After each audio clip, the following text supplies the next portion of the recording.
Tá bloqueando.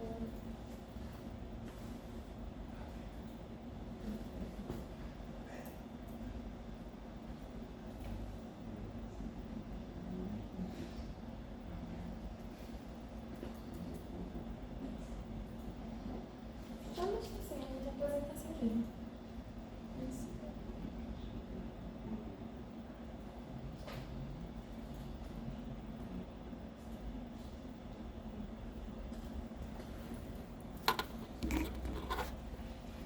Bom dia, pessoal. Bom dia, pessoal. Nós somos o grupo 6 e ficamos com cortes de aço. Pode passar. É só baixar. É só baixar.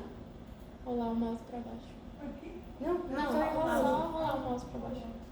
Isso. Aí aqui está nosso grupo, né? Composto por mim e por Agatha. E essa é a nossa árvore de ideia, como a gente já apresentou anteriormente para vocês. E através dessa apresentação a gente vai discutir cada tópico dele. Bem, primeiro, ao começo do experimento, em 1880, para que Taylor pudesse fazer esse experimento, ele teve que pedir a permissão do atual presidente da Mad-Valley Company, meu inglês é péssimo, e o objetivo dele era analisar as formas, os ângulos, os instrumentos e as melhores velocidades para os cortes de aço. E também definir qual a velocidade mais adequada para esta operação. A primeira máquina que Taylor utilizou nesses experimentos foi uma furadeira vertical que tenha como intuito cortar pequenos pedaços de aços duros e analisar como que essa máquina funcionava ao cortar esses aços e qual a velocidade ela operava para cortar tais aços. E o que ele queria era que o trabalho fosse executado de maneira mais rápida e mais eficiente pelos trabalhadores. Pode ser assim. Foi que eu terminei replicando. Eu esqueci de comentar, mas que quando o Taylor foi pedir a autorização ao presidente, ele pediu uma autorização de apenas 6 meses para realizar tais experimentos. Só que esses experimentos dele duraram 15 anos. Ele percebeu no final dos 6 meses, né, concedido, que aqueles estudos era só o começo de muito trabalho e experiências que ele deveria fazer para tratar tais questões. As experiências foram baseadas em 2 principais perguntas. A primeira é qual a velocidade em que deve-se fazer trabalhar a máquina, e a segunda é que avanço deve-se empregar as máquinas para que elas operem de forma melhor e mais eficiente para o trabalhador.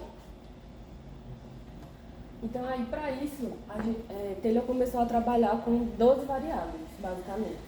Ele analisou e constatou, né, que existiam essas 12 variáveis e que elas exerceriam influência em soluções relativas ao corte de metais. Aí, as 12 variáveis são a qualidade do metal a ser cortado, ou seja, a dureza e outras especificações de cada metal, a composição química do aço e o tratamento térmico que ele sofreu, a espessura da rebarba ou da espiral, a forma ou contorno do bordo cortante do instrumento, a proporção para o instrumento seco ou para o jato d'água, a profundidade do corte, a duração do corte, os ângulos de corte e a folga do instrumento, a elasticidade da peça e da ferramenta relativamente à vibração, o diâmetro da peça fundida que se vai cortar, a pressão da tara ou rebarba sobre o bordo cortante da ferramenta e a força de tração. Então, para a gente que paga aí 4 a 5 cálculos, né, contando com o cálculo numérico, a gente sabe que quanto mais variáveis existem no cálculo, mais difícil o cálculo é, mais demorado o cálculo é. Então, aí, se a gente pega ele, como dizia no artigo, por exemplo, eles botavam os cálculos no jornal para que matemáticos ao redor do mundo tentassem fazer os cálculos e mandassem para eles para ver se alguém conseguia fazer mais rápido, se alguém tinha alguma solução. E sempre demorava muito, porque, né, 12 variáveis. Então, ele conversou com vários matemáticos da época famosos que disseram que, tipo, até 5, 6 variáveis no máximo ainda era possível fazer alguma coisa, mas que com 12 variáveis não tinha como ser um cálculo rápido, e o máximo que eles poderiam fazer eram cálculos de aproximação desse tempo de corte. Porque, por exemplo, você pegar, ele descreve no livro que dependendo do aço, por exemplo, a velocidade de um em proporção ao outro seria tipo 100 vezes mais rápida ou 10 vezes mais rápida. E aí, para fazer isso milimetricamente, com todas essas outras variáveis, era impossível no tempo que ele queria, porque aí não adiantava esse estudo se fosse para cada cálculo que fosse fazer demorar aí meses, dias, porque ele queria uma coisa rápida que o mecânico, que não tem uma especialização assim, mas que conseguisse fazer ali na hora e começar a cortar na hora para que a produção aumentasse, para que, né? Pode passar. Aí durou, como Larissa já disse, durou 15 anos, mais ou menos, ele se dedicou a esse estudo, e à procura de uma solução simples, como eu já disse, e essa solução não foi aqui, foi a régua régua de cálculo, desculpa.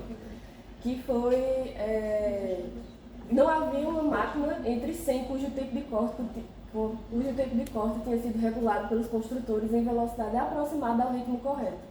E aí, a partir disso, se deu a invenção da régua de cálculos. E aí, os resultados foram atingidos devido à substituição de um sistema de princípios fundamentais por outro completamente diferente. Porque no estudo, eles viram que mesmo os mais experientes mecânicos não chegavam nem perto do que a régua de cálculo podia proporcionar a essa rapidez aí no corte do aço. Pode baixar. Aí os principais resultados desse experimento foi a seleção e o aperfeiçoamento científico dos colaboradores. Eles aprenderam muito fácil usar a régua de cálculo porque era uma ferramenta muito simples de utilização, não precisava ser muito estudado, até, entre aspas, um analfabeto conseguir usar ela. Então, foi um adiante, né, nos trabalhos dos mecânicos da empresa. A cooperação da administração com os trabalhadores teve bem mais digamos que a aproximação da administração do topo com os trabalhadores de baixo. Então, assim, eles se sentiram realmente parte da empresa através de um simples instrumento que é a invenção da régua. Então, assim, proporcionou isso a eles. E a substituição do critério individual do operário por uma ciência. E só para salientar também que, como Larissa tinha dito anteriormente, ele conseguiu a permissão com o diretor da empresa para 6 meses de estudo. Como a gente viu, durou vários anos. Mas que dentro desses 6 meses, os resultados que ele obteve nesses 6 meses pagaram o quanto ele gastou de aço, o salário investido dos mecânicos, de todo mundo que estava aí trabalhando nesse projeto. Então foi por isso também que eles continuaram estudando isso, porque só o que eles conseguiram arrecadar de conhecimento nesses 6 meses pagou tudo que a empresa investiu. É isso, professor.